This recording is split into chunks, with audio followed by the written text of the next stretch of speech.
तो hello everyone. अब हम इस वीडियो में देखेंगे हमारी शक्कर रोड पंप की क्या एडवांटेजेस और डिसएडवांटेजेस। एडवांटेजेस और डिसएडवांटेजेस सिंपल सिंपल सी है। एडवांटेजेस तो बिल्कुल सिंपल है, सिंपल यानी सिंपल इसकी वर्किंग है, ये है वो है, बस यही चीज़ है। क्यों? क्योंकि मेरा ये सिंपल एक जो मेरी हैंड पंप मैकेनिज्म है जो मेरी और यूज़ होती है आसपास, घरों के आसपास भी हैंड पंप उसी मैकेनिज्म पे क्या करता है, वर्क करता है। तो इसकी सबसे पहले एडवांटेज हो गई simple operation. Simple operation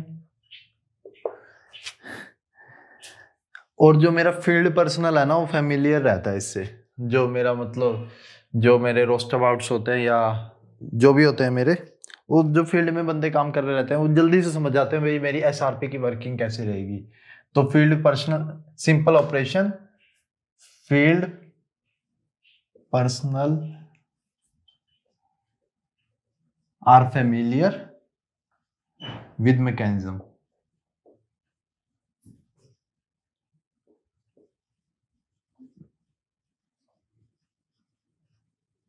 With mechanism, ठीक है। तो simple operation, field personnel are familiar with mechanism, simple सा ये है, ठीक है। Maintenance is low. Second, maintenance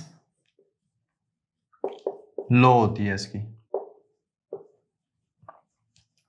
ठीक है। कोई ज्यादा मेंटेनेंस नहीं होती भी है तो सिंपल लो रहती है इसकी ज्यादा, और एफिशिएंसी भी इसकी अच्छी खासी रहती है। Efficiency is good.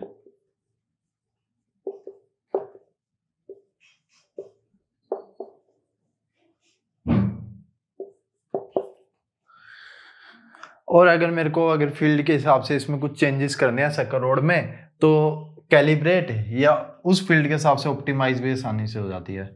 ऑप्टिमाइजेबल, ठीक है।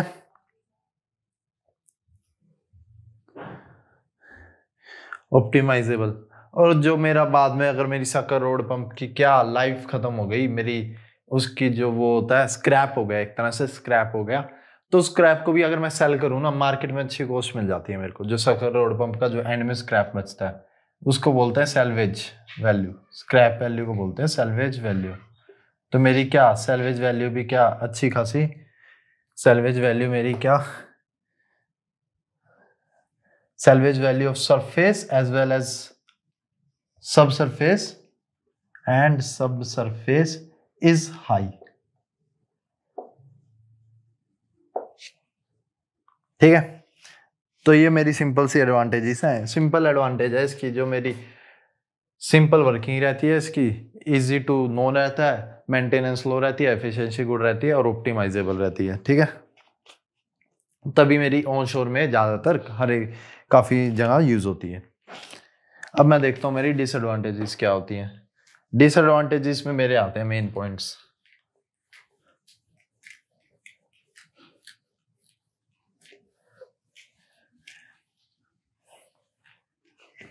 डिसएडवांटेजेस में पहला एक चीज होती है गैस लॉक।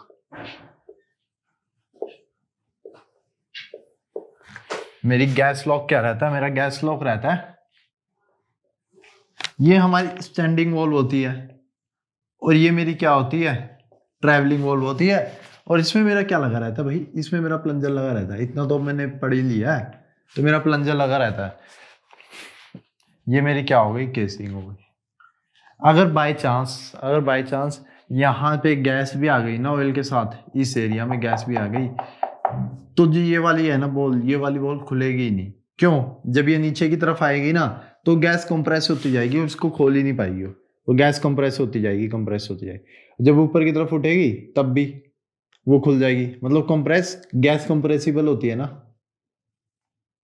जबकि मेरा ऑयल स्लाइटली या इनकम्प्रेसिबल की कैटेगरी में आता है और गैस होता है मेरा कंप्रेसिबल। तो इसको बोलते हैं गैस लॉक। एक तरह से पंप चल तो रहा है पर फिर भी नहीं चल रहा, एक तरह से लॉक हो गया, गैस लॉक। क्यों? कंप्रेस हो रही है, ये वॉल्व खुल ही नहीं रही, समझ रहे हो। अगर मेरी गैस आ जाए ना तो गैस लॉक लग जाता है। तो गैस में इसकी डिसएडवांटेज है शक्कर रोड पंप की, गैस लॉक। यानी मेरी अगर gas causes difficulty in operation, क्या लगा देती है, और गैस लॉक लगा देती है।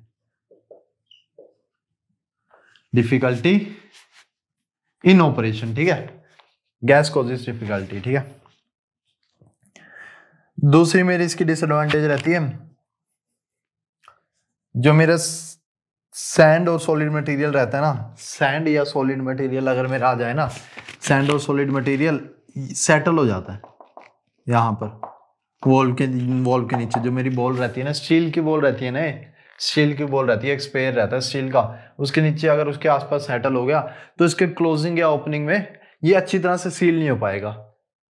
मतलब उसको मान लो ये बॉल है और यहाँ पे है और यहाँ पे मेरा सेटल हो गया कुछ, तो ये मेरा यहाँ पर आके रुक गया और यहाँ पे स्पेस है, तो यहाँ से मेरा ये क्या ओपनिंग रह गई। तो एक तरह से सैंड एंड सॉलिड मटेरियल्स,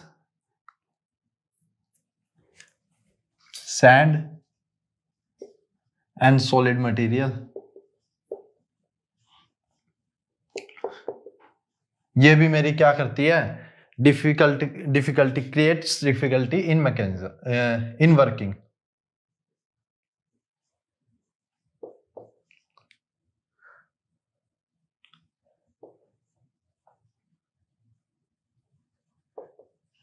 ठीक है। और इसका एक और है, जब आपका अगर सैंड भी आ रहा है ना, तो सैंड आपकी जो ये रोड है ना, सैंड मेरा क्या करता है, सबसे ज्यादा वेरिएबल थिंग होती है। अब मेरी ये रोड है, ये अगर मान लो ऑयल में मेरा सैंड है बहुत ज्यादा, और ये रोड क्या कर रही है, ऑसिलेट कर रही है उसी सैंड में, तो उस सैंड में अगर ऑसिलेट कर रही है तो इसमें क्या होगा, वियर भी ज्यादा होगा। तो सैंड की वजह से मेरी जो रोड और ये ऑसिलेट कर रही है, तो सैंड भी ऑसिलेट इसमें भी वो डालेगा और इसको भी, ट्यूबिंग को भी ज्यादा खराब कर देगा। तो रोड एंड ट्यूबिंग वियर भी हो जाता है मेरे से, किससे, सैंड से। ये मेरी इसकी क्या है, डिसएडवांटेज है। अगर मेरा गैस लॉक लग रहा है तो गैस तो आनी चाहिए, तो गैस नहीं आनी चाहिए, गैस को जिस डिफिकल्टी, तो मैं क्या, हायर GLR, जो मेरी higher gas to liquid ratio वाला ऑयल रहता है, उसमें अपना SRP क्या नहीं करता, प्रेफर नहीं करता, ठीक है। और ये तीसरा है ऑफशोर, क्योंकि इसका ना जो मेरी सरफेस यूनिट है, अगर आप देखोगे ना सरफेस यूनिट जो मैंने पढ़ाया था, सरफेस यूनिट है ना, जो भाई इसकी सरफेस यूनिट बहुत बड़ी रहती है, बल्कि रहती है, तो मैं इसको पूरे को उठा के ऑफशोर में लेके जा सकता। तो ये मेरी ऑफशोर में प्रॉब्लम खड़ी करती है, क्योंकि इसको स्पेशल एक प्लेटफॉर्म चाहिए, कुछ चाहिए चलाने के लिए। तो ऑफशोर में SRP मेरी क्या रहती है, ऑफशोर में हम लगाते ही नहीं, हम कहीं पे देखा भी नहीं होगा वैसे आपने ऑफशोर में, पर लिमिटेड रहती है, लिमिटेड यूज इन ऑफशोर, या फिर limited use in offshore.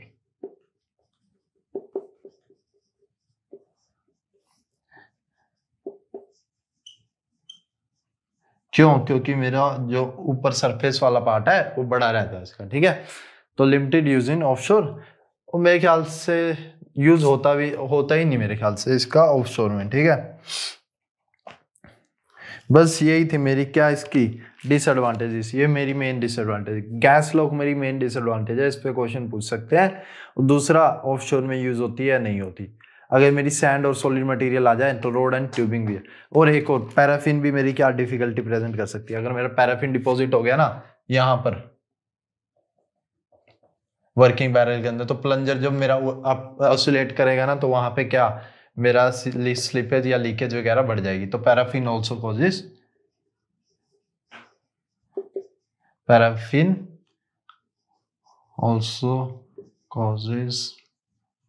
Difficulty in handling,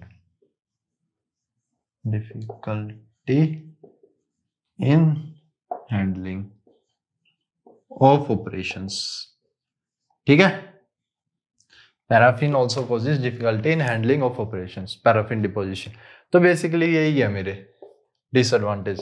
main disadvantage gas lock रहता है। गैस लॉक पे ज्यादातर इंटरव्यूज में भी पूछते हैं, इंटरव्यूज वगैरह में ज्यादातर गैस लॉक पे पूछते हैं, क्योंकि गैस लॉक थोड़ा भाई अगर गैस आ गई तो मेरी SRP चलेगी या नहीं चलेगी। तो लिमिटेड यूज इन ऑफशोर, ठीक है। अब देख लेते हैं इसका थोड़े जनरल पैरामीटर। ये पैरामीटर्स ना हर एक जगह अलग अलग रहते हैं। SRP मेरी किस फील्ड में यूज होएगी, हर एक बुक में अलग अलग गिवन है, और हर कंपनी में अलग अलग गिवन है, पर क्या मान लो मेरा अगर ये मैंने बोला ना 50 से 1000 बैरल पर डे तक गिवन है, प्रोड्यूस कर सकती है। एक पैरामीटर हो गया मेरा, फ्लो रेट कितना दे सकती है, 50 से 1000। तो ये नहीं 1500 भी एक्सेप्टेबल होगा, पर ऐसे नहीं कि 10,000 तक बैरल पर डे एक्सेप्टेबल हो जाएगा, ये एक्सेप्टेबल नहीं होगा। तो ये आपको अपने दिमाग से सोचना है, आपको अपने दिमाग में रखना है कि मेरा इतने के आसपास दे सकता है सकर रोड पंप। मेरा 10,000 बैरल पर डे कभी नहीं डिलीवर करेगा, क्या सकर रोड पंप मेरा इतना कभी डिलीवर नहीं करेगा, ठीक है। तो ये पैरामीटर्स हैं, टिपिकल रेंज बता रहा हूं मैं, टिपिकल रेंज, उस रेंज के आसपास अगर आंसर होगा तो टिक मार देना आप पेपर में, ठीक है।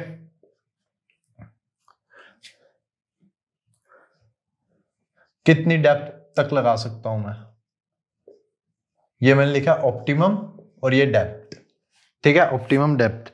तो 100 से 1000 फीट,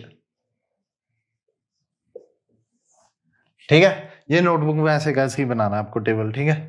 100 से 1000 फीट, ये मैंने क्या, ये मैंने अपने आप से थोड़ी Range बनाई है, ये रेंज है, रेंज, ठीक है। और ये मैं पैरामीटर्स लिख रहा हूं, ऊपर लिख देते हैं पैरामीटर्स,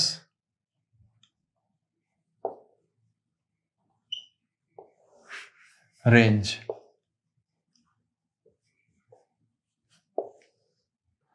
ठीक है। पहला मैंने ऑप्टिमम डेप्थ लिखा था, ऑप्टिमम डेप्थ कितनी, 100 से 1000 फीट के, उसमें आप इसे यूज कर सकते हो, ठीक है। अब सॉरी 100 से 10,000 फीट, 1000 फीट तो ऐसे ही हो जाता है पूरा, 10,000 फीट, 1000 फीट तो ऐसे ही हो जाता है। यूजली किस पे 5,000 6,000 फीट पे यूजली नॉर्मल रहता है, एवरेज 3-4 ही इस पे एवरेज रहता है, तो किसका, सकर रोड पंप का, ठीक है। तो यूजली 100 से 10,000 फीट। और वॉल्यूम कितना, वॉल्यूम प्रोड्यूस कर सकती है ये,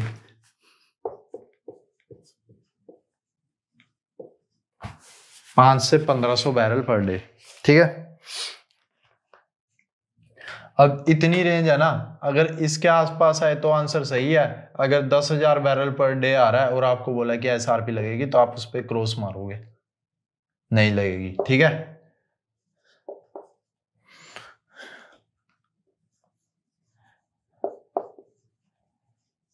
अब कहीं बच्चे बोलेंगे कि एग्जैक्ट बताओ, एग्जैक्ट नहीं होता भाई, फील्ड में मेरा ऐसे ही रहता है, रेंज रहती है, उसी रेंज के बीच में हमें देखना पड़ता है भाई लगेगा नहीं लगेगा, ठीक है। फील्ड में भी और जो अपनी बुक्स वगैरह में भी है उसमें भी रेंजेस ऐसे ही लिखी है, ठीक है। टेम्परेचर मेरा 100 से 350 डिग्री फ़ारेनहाइट। तो क्या ये सारा याद रखना पड़ेगा, बस आपको ये याद रख लो कि मेरा 1500 बैरल या 1500 बैरल पर डे तक और 10,000 फीट तक इतना मेरा लग सकता है, क्या ये सकर रोड पंप। टेम्परेचर इतना याद करने की जरूरत नहीं है, पर ये याद रखना कि हाई टेम्परेचर में मेरी सकर रोड पंप नहीं लगेगी, ठीक है। और जैसे कि अब ये हो गया वेल्व बोर डेविएशन, अगर मेरा हॉरिजॉन्टल वेल्व बोर है तो उसमें नहीं लगती, क्यों, क्योंकि जो मेरी सकर रोड है ना, हॉरिजॉन्टल वेल में क्या वेल को टच कर जाएगी। मान लो ये सकर वेल ऐसे है कुछ, मेरी सकर रोड आ रही है, तो ये मेरी जो सकर रोड है यहाँ पे, या तो मैं इसके ऊपर रोलर्स लगाता हूँ, रोलर्स, वरना ये मेरी वॉल को टच कर जाएगी। अगर रोलर भी लगाऊंगा तो कुछ हद तक ही जाएगी। तो बेसिकली ये 0 से 20 डिग्रीज तक मैं रोड लगा सकता हूँ, उसमें कुछ मॉडिफाई करके, पर उससे ज्यादा नहीं, हॉरिजॉन्टल वेल में नहीं लग सकती मेरी।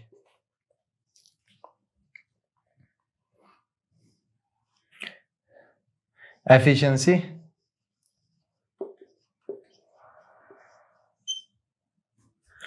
45 से 60%, ठीक है। और फ्लूइड ग्रेविटी यानी कि कितनी ग्रेविटी का फ्लूइड लिफ्ट कर देगा, तो आप लगा लो जो मेरे वाटर का जो रहता है वो 10 डिग्री एपीआई रहता है, तो 10 डिग्री एपीआई से जितना भी हल्का होगा ना, यानी ग्रेटर देन 10 डिग्री एपीआई, या पानी से थोड़ा हल्का, थोड़ा सा और भारी ले लो, 8 डिग्री एपीआई। ज्यादा हैवी को नहीं लिफ्ट कर पाएगी। अगर मेरा अल्ट्रा हैवी जा रहा है ना, मतलब कितना 6-7 इस पे जा रहा है, तो नहीं लिफ्ट कर पाएगी। इससे ज्यादा होना चाहिए मेरा, 8 डिग्री एपीआई से ज्यादा होनी चाहिए उसकी ग्रेविटी। ठीक है, फ्लूइड की ग्रेविटी 8 डिग्री एपीआई से। 10 डिग्री एपीआई मेरी किसकी रहती है, वाटर की रहती है। वाटर को लिफ्ट कर देगी, और बाकी उससे ऊपर, उससे हल्का हल्का हल्का, जितना हल्का हो, मतलब 25 एपीआई तक मेरा क्या कर देगी, लिफ्ट कर देगी। अनटिल एंड अनलेस मेरी कोई गैस ना बन रही हो, गैस लॉक ना लग रहा हो। अगर मेरी गैस बन रही है ना, तो एक चीज आती है गैस एंकर करके आती है। ठीक है, गैस एंकर क्या रहता है, जो इस तरह से कुछ परफोरेटेड रहता है, तो मेरा ऑयल तो इधर निकल जाएगा, पर जो गैस होती है ना, वो एनलस से निकाल देते हैं। मतलब एक तरह से छन जाती है गैस, पहले ही यहां पहुंचने से पहले ही छन के मैं एनलस से निकाल देता हूँ। वो गैस एंकर रहता है मेरा, गैस एंकर बोलते हैं उसे।